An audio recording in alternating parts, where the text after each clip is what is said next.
দেখছেন Kolkata TV. Good morning Kolkata নিয়ে ভাস্বতী রয়েছে আপনাদের সঙ্গে। ট্যাব কেলেঙ্কারি কাণ্ডে 500 জনের টাকা গায়েবের অভিযোগ। সেই 500 জনের মধ্যে এবার টাকা ফেরত পেল 300 পড়ুয়া। নবান্নের রিপোর্ট দিয়ে জানালো স্কুল শিক্ষা দপ্তর। মোট 11টি জেলা থেকে ট্যাব কেলেঙ্কারির রিপোর্ট আসে নবান্নে। বৃহস্পতিবার পর্যন্ত কলকাতার 9টি থানায় দায়ের করা হয়েছে অভিযোগ। সিট গঠন করে তদন্ত শুরু করেছে লালবাজারের গোয়েন্দা বিভাগ।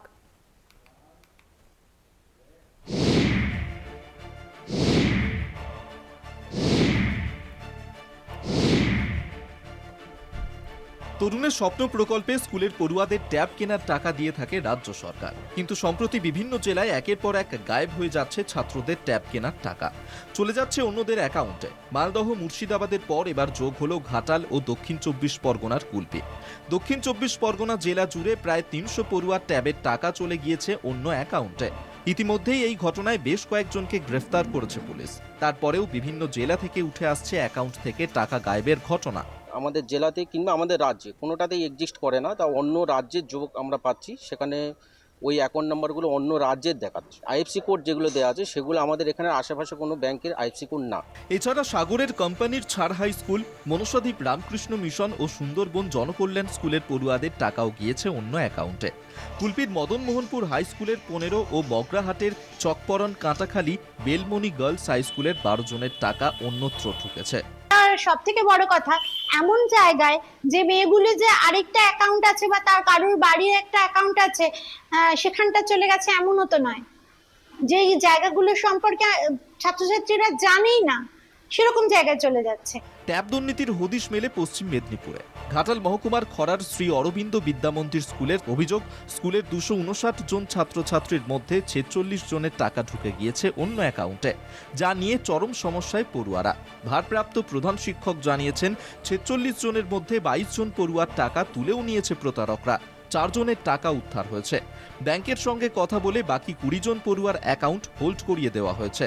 যেটা হচ্ছে ওই 22টা যে অ্যাকাউন্ট, 22টা অ্যাকাউন্টে টাকা উইথড্র হয়ে গেছে। আর সেইগুলো কিভাবে কি হবে সেটাও আমরা একটু রিকোয়েস্ট করছি, ঊর্ধ্বতন কর্তৃপক্ষের কাছে জানিয়ে এসেছি। তারাও দেখছেন যে কিভাবে এটা আবার পুনরায় রিফাইন্যান্স করা যায়। এদিকে অন্য জেলার পাশাপাশি ট্যাব দুর্নীতিতে পিছিয়ে নেই কলকাতাও। বুধবারের পর বৃহস্পতিবার ফের ট্যাব কাণ্ডে দায়ের হলো অভিযোগ। কলকাতার 9 থানায় ট্যাব দুর্নীতি কাণ্ডে দায়ের করা হলো অভিযোগ। শুধু কি ট্যাব নাকি, কোথায় চুরি হচ্ছে না বলুন?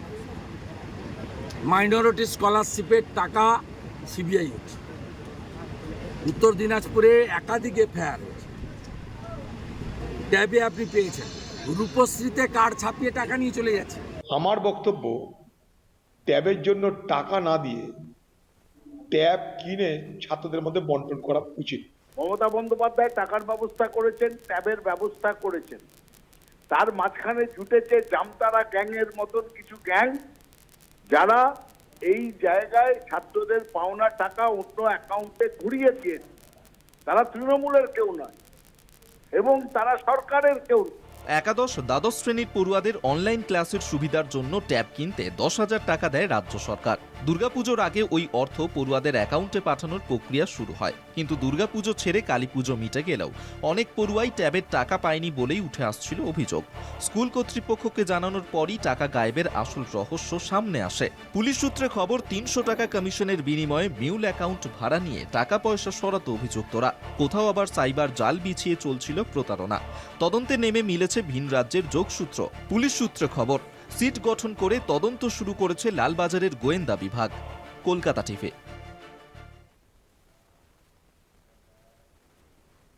চোপড়া কি এবার বাংলার জামতারা? ট্যাব দুর্নীতিতে চোপড়ায় পুলিশের অভিযান।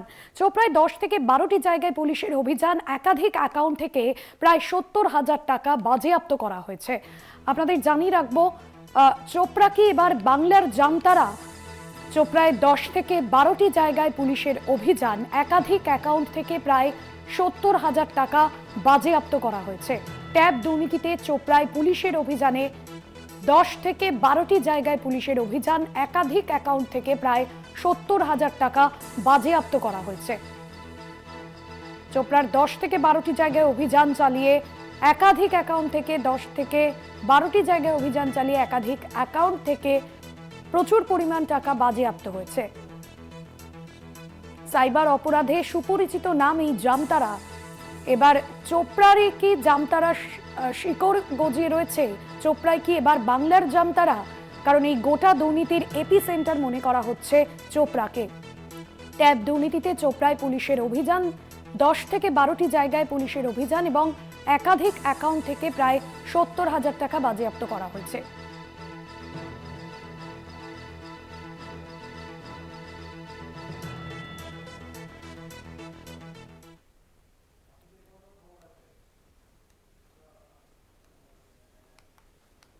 পাশাপাশি ট্যাব দুর্নীতিতে মালদহের বৈষ্ণবনগর থেকে গ্রেফতার করা হয়েছে একজনকে। ধৃত ব্যক্তি রাষ্ট্রায়ত্ত ব্যাংকের সিএসপির মালিক। গত মঙ্গলবার তাকে 8 ঘন্টা জিজ্ঞাসাবাদ করা হয়। বৃহস্পতিবার তার বাড়ি থেকে ল্যাপটপ এবং বেশ কিছু নথি বাজেয়াপ্ত করা হয়েছে। ট্যাব দুর্নীতিতে মালদার বৈষ্ণবনগর থেকে গ্রেফতার করা হয়েছে একজনকে। গত মঙ্গলবার তাকে 8 ঘন্টা জিজ্ঞাসাবাদ করা হয়। বৃহস্পতিবার তার বাড়ি থেকে ল্যাপটপ এবং বেশ কিছু নথি বাজেয়াপ্ত করা হয়েছে। গত মঙ্গলবার তাকে 8 ঘন্টা জিজ্ঞাসাবাদ করা হয়। ধৃত ব্যক্তি রাষ্ট্রায়ত্ত ব্যাংকের সিএসপির মালিক, এমনটাই জানা যাচ্ছে। বৃহস্পতিবারই তাকে গ্রেফতার করা হয় এবং তাকে জিজ্ঞাসাবাদের পর তার থেকে উদ্ধার করা হয় ল্যাপটপ এবং বিপুল পরিমাণ নথি। ট্যাব দুর্নীতিতে মালদার বৈষ্ণবনগর থেকে গ্রেফতার করা হয়েছে একজনকে এবং ধৃত ব্যক্তি রাষ্ট্রায়ত্ত ব্যাংকের সিএসপির মালিক, এমনটাই জানা যাচ্ছে। মঙ্গলবার তাকে 8 ঘন্টা জিজ্ঞাসাবাদ করা হয়। বৃহস্পতিবার তার বাড়ি থেকে ল্যাপটপ এবং বেশ কিছু নথি বাজেয়াপ্ত করা হয়। ট্যাব দুর্নীতিতে মালদার বৈষ্ণবনগর থেকে গ্রেফতার করা হয়েছে এক ব্যক্তিকে। ধৃত ব্যক্তি রাষ্ট্রায়ত্ত ব্যাংকের সিএসপির মালিক। গত মঙ্গলবারই তাকে 8 ঘন্টা জিজ্ঞাসাবাদ করা হয়, এমনটাই জানা যাচ্ছে। গৌতম অধিকারী আমাদের প্রতিনিধি রয়েছেন ফোন লাইনে। গৌতম, যাকে ইতিমধ্যেই গ্রেফতার করা হয়েছে, কি জানা যাচ্ছে, কি অভিযোগ উঠছে তার বিরুদ্ধে? দেখো, গত বুধবারের দিনই তাকে রাত্রিবেলা জিজ্ঞাসাবাদের জন্য পুলিশ ডেকে পাঠায় এবং প্রায় 8 ঘন্টা তাকে জিজ্ঞাসাবাদ করা হয়। সুব্রত বসাককে, তার একটি চকচেহরিতে সিএসপি রয়েছে, রাষ্ট্রায়ত্ত ব্যাংকের সিএসপি, এবং সেই ব্যাংক থেকে যেটুকু পুলিশ সূত্রে জানা যাচ্ছে যে সেই সিএসপি থেকেই কিন্তু ট্রানজাকশন করা হয়েছে। মূলত রকির সঙ্গে তার নিয়মিত যোগাযোগ ছিল এমনও তথ্য কিন্তু উঠে আসছে। পাশাপাশি রকির সঙ্গে তার একটা গভীর আঁতাত রয়েছে, সেই লিঙ্কও কিন্তু পুলিশ খুঁজে পেয়েছে। মূলত সেই সব অভিযোগের কারণেই সুব্রত বসাককে গতকাল রাত্রে বর্ধমান জেলা পুলিশ এবং বৈষ্ণবনগর থানার পুলিশ যৌথ অভিযান চালিয়ে তার বাড়ি থেকে তাকে গ্রেফতার করে এবং তার পাশাপাশি তার সিএসপিও কিন্তু তল্লাশি চালানো হয়। সেই সিএসপিতে গিয়ে পুলিশ তার ল্যাপটপ সহ নথি এবং তার ডায়েট কিন্তু তুলে নিয়ে এসেছে এবং পাশাপাশি তার সিলগুলি রয়েছে এবং যে ট্রানজাকশন রিসিপ্ট সেগুলোকেও পুলিশ কিন্তু বাজেয়াপ্ত করেছে। একদমই ধন্যবাদ জানাবো। গৌতম অধিকারী আমাদের প্রতিনিধি ছিলেন ফোন লাইনে। বৃহস্পতিবার তাকে গ্রেফতারের পর 8 ঘন্টা জিজ্ঞাসাবাদ করা হয় এবং বৃহস্পতিবার তার বাড়ি থেকে বেশ কিছু ল্যাপটপ এবং কিছু নথি বাজেয়াপ্ত করা হয়েছে। ধৃত ব্যক্তি রাষ্ট্রায়ত্ত ব্যাংকের সিএসপির মালিক। মালদার বৈষ্ণবনগর থেকে গ্রেফতার করা হয়েছে একজনকে। গত মঙ্গলবার তাকে 8 ঘন্টা জিজ্ঞাসাবাদ করা হয়। ট্যাব দুর্নীতিতে অভিযোগ রয়েছে তার বিরুদ্ধে।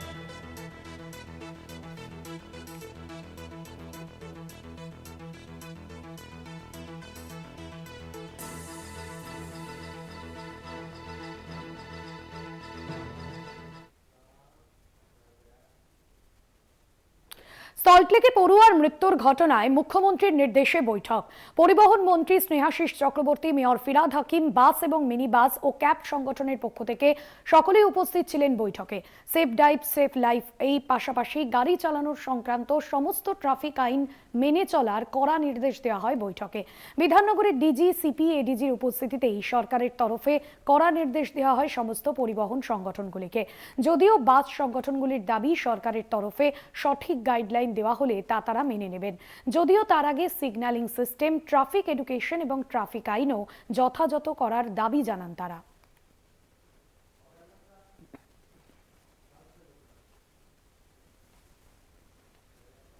বেপরোয়াভাবে চালানো, রেষারেষি করে বাস চালানো, বাইক চালাচ্ছে, সে এত স্পিডে চালাচ্ছে আমরা দেখেই বুঝতে পারি যে কোথাও না কোথাও গিয়ে অ্যাক্সিডেন্ট করবে। হেলমেট পরছে না, বা হাইওয়েতে দেখা যাবে খালাসি দিয়ে চালানো হচ্ছে, আপনার নেশাগ্রস্ত হিসেবে চালানো হচ্ছে, এগুলো তো বৈধ নয়। এগুলোর ক্ষেত্রে কিন্তু আমরা এবার কড়াভাবেই প্রশাসনিক স্টেপ নেব। আমরা যদি ড্রাইভার যে রেষারেষি করে বেপরোয়া চালিয়ে সে যদি কাউকে চাপা দিয়ে মেরে দেয়, আমরা সরাসরি কিন্তু তার বিরুদ্ধে খুনের মামলাই রুজু করব। এবার ড্রাইভারকে ঠিক করতে হবে সে কোন পথে হাঁটবে। কমিশন তুলে একটা মিনিমাম বেতন তাকে দিতে হবে যাতে সে সার্ভাইভ করতে পারে, না হলে প্রথম পয়েন্ট থেকে প্রথম টাকা থেকেই সে কমিশনের জন্য দৌড়তে থাকছে। জানতে হবে যে ভারতবর্ষে কৃষির পরে সবচেয়ে বেশি মানুষ কিন্তু পরিবহনে কাজ করে, এবং এই শিল্পটা কিন্তু আস্তে আস্তে কমাই চলে গেছে। আশা করব সার্বিক বিষয়টা, আমরা আজকেও বলেছি, মেয়র ছিলেন, পরিবহন মন্ত্রী ছিলেন, পুলিশে উচ্চপদস্থ ছিল, যে আমরা ভাবুন গাইডলাইন দিন আমাদেরকে, আমরা সেই গাইডলাইন যদি ঠিক হয় আমরা মেনে নেব। অন্যান্য খবর নিয়ে ফিরছে একটা বিরতির পর, সঙ্গে থাকুন। 4 ঘন্টা জিজ্ঞাসাবাদের পর ভবানী ভবন থেকে বেরোন প্রাক্তন বিজেপি সাংসদ অর্জুন সিং। ভাটপাড়া পুরসভার দুর্নীতির অভিযোগে জিজ্ঞাসাবাদের জন্য ভবানী ভবনে তলব করা হয় অর্জুন সিংকে। তাকে ও শুভেন্দুকে মারার ছক রাজ্য সরকারের। অভিযোগ অর্জুন সিং এর রাশিয়া থেকে বিষ এনে মারার পরিকল্পনা, এমনটাই দাবি করছেন ব্যারাকপুরের প্রাক্তন সাংসদ। গল্প বানাচ্ছেন অর্জুন, বললেন তৃণমূল মুখপাত্র অরূপ চক্রবর্তী।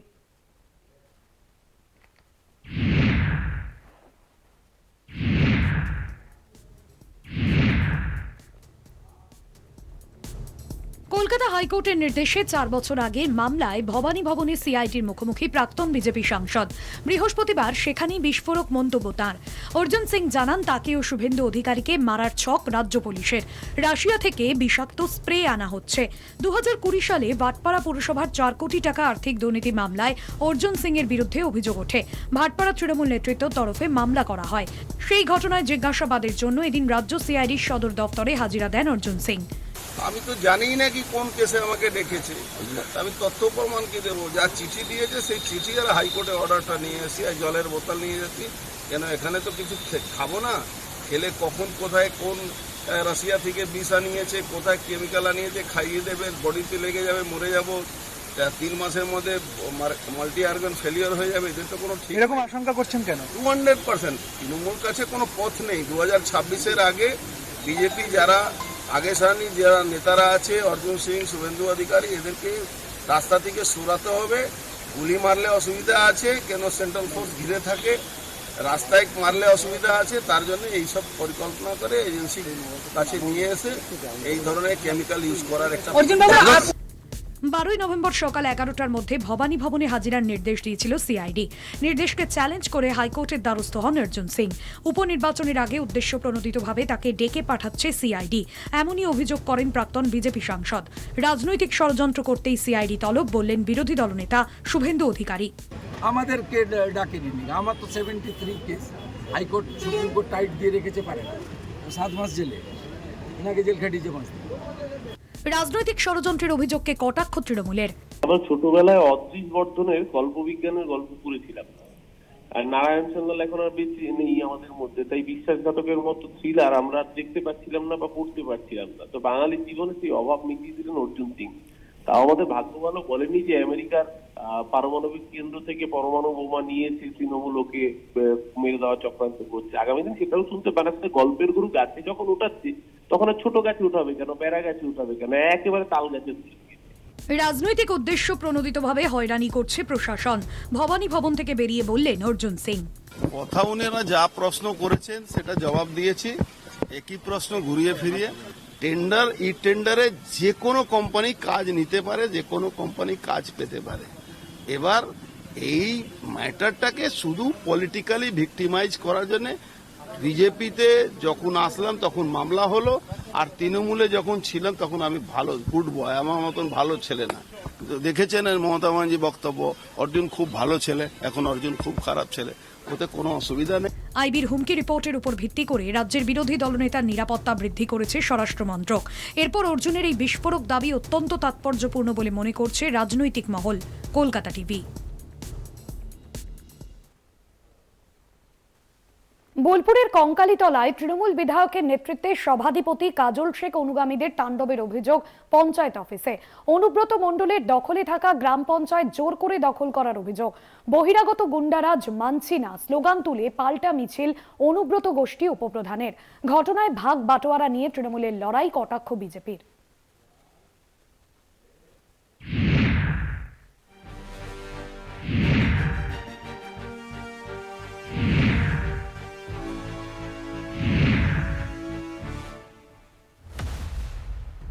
বীরভূমের মাটিতে প্রকাশ্যে তৃণমূলের গোষ্ঠীদ্বন্দ্ব। তৃণমূল বিধায়ক বিধানচন্দ্র মাঝির নেতৃত্বে সভাধিপতি কাজল অনুগামীদের তাণ্ডবের অভিযোগ কঙ্কালীতলা পঞ্চায়েত অফিসে।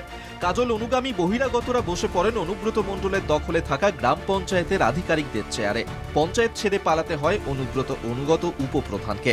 বোলপুর ব্লকের কঙ্কালীতলা গ্রাম পঞ্চায়েতের উপপ্রধান এবং তৃণমূল অঞ্চল সভাপতি মামন শেখ অনুব্রত অনুগামী হিসেবে পরিচিত। বহিরাগত গুন্ডারাজ মানছি না স্লোগান তুলে রাতে পাল্টা মিছিল করেন অনুব্রত গোষ্ঠী উপপ্রধান।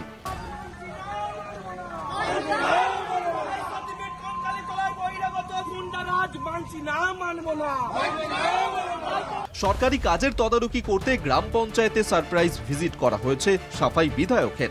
বিষয়টি কৌশলগত এড়িয়ে যান কঙ্কালীতলা গ্রাম পঞ্চায়েত প্রধানও।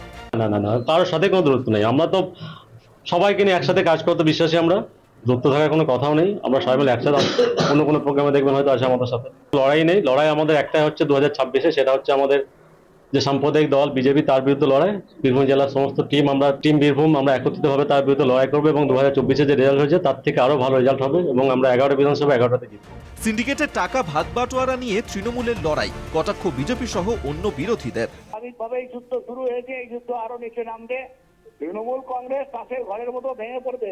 আগামী যে সময়, সেই সময় তৃণমূল কংগ্রেস 2026-এর আগে তাসের ঘরের মতো ভেঙে পড়বে। এরা শুধু কাটমানি আর টাকা পয়সার লেনদেন, এটা কেন্দ্র করে এদের যে লড়াই চলছে, এই লড়াই চলবে। গুন্ডামি হচ্ছে ওদের একমাত্র ভরসা এবং এই গুন্ডামিতে ভরসা করে নিজেরা নিজেদের খুন করবে। চারিদিকে খুন হচ্ছে। একজন হাতে বন্দুক নিয়ে গুলি করে বলছে আমি তৃণমূল করি, আমি প্রোটেক্টেড। এই রাজ্যে তৃণমূলের গুন্ডামি ওয়েল প্রোটেক্টেড, এই ধারণা ওদের তৈরি হয়েছে। এখন শুধু ওদের বাকি আছে জনগণের ঝাঁটা লাঠি পেটা খাওয়া। সেটার জন্য অপেক্ষা করছে। 26 পর্যন্ত অপেক্ষা করতে হবে না, তার আগেই শুরু হবে। 100 দিনের কাজ, তারপরে এখন ট্যাব। আসলে অর্গানাইজড করাপশন যখন হয়, সেই কাটমানি তো ওপরতলা থেকে নিচতলা পর্যন্ত বিলি বন্টনের ব্যবস্থা থাকে। তখন চোর চুরি করে এবং যিনি যারা রক্ষাকর্তা তারাই তাদেরকে প্রশ্রয় দেয়। ফলে এরা সরকারি টাকা সাইফনিং হয়, আলাদা পথে ঘুর পথে আবার কালীঘাট আর ক্যামাক্সিডের দিকে যায়। তো ফলে 75 আর 25-এর ভাগ, তো সেটা নতুন আশ্চর্য হওয়ার কিছু নেই। যতই তদন্ত কিছুই বেরোবে না। কেষ্ট কাজল দ্বৈরথে পাল্টা তৃণমূল। এই নেতাদের নাম নিয়ে কটাক্ষ করছে একজন কাজল শেখ, একজন অনুব্রত মণ্ডল। দুজনের নেত্রীর নামে মমতা ব্যানার্জি, দুজনের সেনাপতির নামে অভিষেক ব্যানার্জি। যে কোটানকোট কথা বলা হচ্ছে যে অমুকের অফিস অমুকে নিয়েছে, অমুকে খুলেছে, অমুকে বসেছে। আরে অফিসে আগেও মমতাদির ছবি, অভিষেক ব্যানার্জির ছবি এবং জোড়াফুল পতাকা ছিল, এখনো তাই আছে। কোনো অন্তর্দ্বন্দ্বের বিষয় নেই, কোনো কুন্দলের বিষয় নেই। অফিস তৃণমূলেরই আছে। 16ই নভেম্বর জেলা তৃণমূল কোর কমিটির বৈঠক। তার আগেই কাজল শেখের অনুগামীদের বিরুদ্ধে বিশৃঙ্খলা করার অভিযোগ। স্বাভাবিকভাবেই দুই গোষ্ঠীর দ্বন্দ্বে তপ্ত বোলপুর ব্লকের কঙ্কালীতলা গ্রাম পঞ্চায়েত অঞ্চল। কবে মিটবে এই দ্বন্দ্ব? এই প্রশ্নই ঘুরপাক খাচ্ছে বীরভূমের রাজনৈতিক মহলে। বোলপুর থেকে মনা বীরবংশী, কলকাতা টিভি।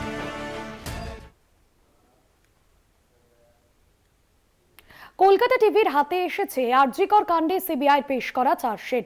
সোশ্যাল মিডিয়ায় তথ্য প্রমাণ লোপাটের যে প্রসঙ্গ বারে বারে উঠে এসেছে, সেই তথ্য লোপাটের প্রসঙ্গ শোনা গিয়েছে টিভির বিতর্কে। সিবিআই চার্জশিটে হদিশ নেই তথ্য প্রমাণ লোপাটের। Death was due to effects of manual strangulation associated with smothering as noted above, manner of death homicidal। এবং এখানে স্পষ্ট হয়েছে তথ্য লোপাট যদি থাকে, এখানে এটাও মেনশন করা হয়েছে there is medical evidence of forceful penetration or insertion in her genitalia, possibility of sexual assault. তাহলে পোস্টমর্টেমেই সব তথ্য লোপাট হয়ে গেছে, সিবিআই এসে আর কিছুই পায়নি। দেখুন, আমি প্রথমে আমি বলি যে পোস্টমর্টমটা কি। পোস্টমর্টম হচ্ছে যে একটি ইনভেস্টিগেশন প্রসিডিওরের একটি প্রসিডিওর যেখানে এক্সপার্টরা এই যে মৃত্যুর কারণগুলো অনুসন্ধান করে। পোস্টমর্টমে আপনার প্রমাণ লোপাট হয় না। প্রমাণ লোপাট বিষয়টি কিন্তু পোস্টমর্টমের সঙ্গে সম্পূর্ণ ভিন্ন। যে পোস্টমর্টম হচ্ছে একটা, আপনি বলতে পারেন মৃত্যুর কারণ অনুসন্ধানের জন্য একটা বিজ্ঞান ভিত্তিক ফিরদৌস, তুমি পদ্ধতি। যে কথাটা বলছো এবার ডেফিনেটলি তুমি খুব লজিক্যাল কথা বলছো, না, আমি কিন্তু সাধারণত কদিন logical ধরে কথা এই বলতে 3 পছন্দ মাস করি। ধরে ফিরদৌস এই যে কথাটা যে পোস্টমর্টেমে করি। সব তথ্য প্রমাণ লোপাট হয়ে গেছে, না, এটা বোকা এটা বোকা কতবার কথা। তুমি শুনেছো? এটা বোকা বোকা কথা। আমি কোনোদিন এই এটা বোকা কারা কথা- বলেছেন? দেখুন, আমি যারা বলেছেন তাদের সবাইকে আপনার- বোকা বোকা বলে দেখে দেওয়া যায় না, না। কারণ তাদের আমরা দেখেছি তাদের সামাজিকভাবে, পেশাগতভাবে তাদের বেশিরভাগেরই একটা অবস্থান রয়েছে।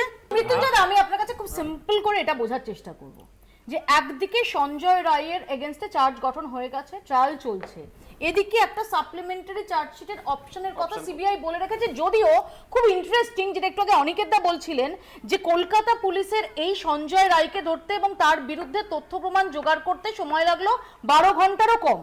ওটাই তো কোশ্চেন মার্ক, আর জোগাড় করতে না এক জোগাড় second, করা হয়েছিল। এই সন্দীপ ঘোষকে যাকে এই ধর্ষণ ও খুন কাণ্ডে সোন অ্যারেস্ট পরবর্তীকালে করা হয়েছে, বা অভিজিৎ মন্ডল, তারা কি তথ্য প্রমাণ লোপাট করেছেন বা তারা কি কনস্পিরেসি, লার্জার কনস্পিরেসির পার্ট, সেটা নিয়ে এখনো পর্যন্ত কোনো আলোর আভাস নেই। আছে তো। আমি আপনাকে দুটো জায়গায় বলি, এই চার্জশিটটা যদি আমরা প্রথম থেকে এই মামলাটা এগুলো contradictory নেই? না কন্ট্রাডিক্টরি তো জটিল আছে। হয়ে যাচ্ছে না? আমি সেটার মধ্যে না গিয়ে প্রথমে মামলাটা কিসের ছিল? মামলাটা ছিল একটা খুন, ধর্ষণ এবং তথ্য লোপাট, এই ছিল বেসিক মামলার শুরু। এখান থেকে এই যে ফার্স্ট চার্জশিট, যেটা তদন্ত রিপোর্ট, যেটা সেই তদন্ত রিপোর্ট থেকে একটা জিনিস প্রমাণ হয়, এটা কোনো গ্যাং রেপ ছিল না। আমি বাকি কোথায় কি বলেছে না বলেছে আমি যাচ্ছি না, এই চার্জশিট এটাকে কোনো সময় গ্যাং রেপ বলছে না। এই চার্জশিট প্রসিকিউশনের কেস, প্রসিকিউশন কখনো এটাকে গ্যাং রেপ বলছে না, বলছে এটা এককভাবে একজন ব্যক্তির রেপ। আমি কে তার মধ্যে যাচ্ছি না। দ্বিতীয় হচ্ছে ডেস্ট্রয়মেন্ট অফ এভিডেন্স বা তথ্য প্রমাণ লোপাট। তথ্য প্রমাণ লোপাটের কোথাও কোনো আপনি ইনভেস্টিগেশনের এই মধ্যে চার্জশিটে পাবেন না, পাবেন একটা প্যারাগ্রাফে।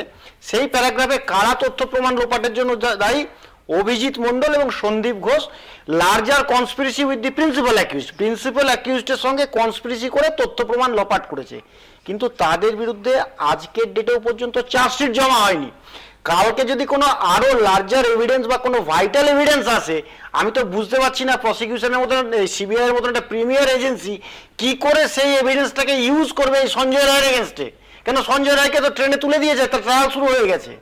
পরবর্তীকালে যদি আরো তথ্য প্রমাণ বেরিয়ে আসে এই তাদের এই 16.29 প্যারাগ্রাফ অনুযায়ী, সেটা কিভাবে আসবে? আরো দেখাচ্ছি আর একটা প্রশ্ন, যেটা দেখবেন আপনি একটু আগে বলতে তার চলে গেলেন, যেটা মেডিকেল বোর্ড হয়েছে দিল্লিতে, যেটা তার ফাইনাল রিপোর্ট, তার ফাইনাল রিপোর্টের যে ওপিনিয়ন রিপোর্টটা আসবে, সিবিআই সেটাকে কি করে ব্যবহার করবে এই সঞ্জয় রায়ের এগেইনস্টে, তাতে সঞ্জয় রায় বেনিফিটেড হবে। আমি কারোর পক্ষে বলছি না। আমার এটাই প্রশ্ন যে কোথাও আইন এই বজ্র আটুনির ফসকা গেরোয়, এই বজ্র আটুনির ফসকা গেরোয় সঞ্জয় রায় হাতে বেরিয়ে যাবে না তো? এটা ইনসিডেন্ট মনে পড়ছে আমার। আসামি যারা ভেতরে আছে তারা, আমি জানি না তারা দোষী কি নির্দোষী সে বিষয়ে। আমাদের আর্লি ডেজে একটা ইনসিডেন্ট মনে পড়ছে, আমি নাম বলবো না, কোনো একটা জজের ঘরে গিয়ে একজন তাড়াতাড়ি বসলো। গুড মর্নিং কলকাতা এখন এ পর্যন্তই। দেখতে থাকুন কলকাতা টিভি, রাত দিন 7 দিন।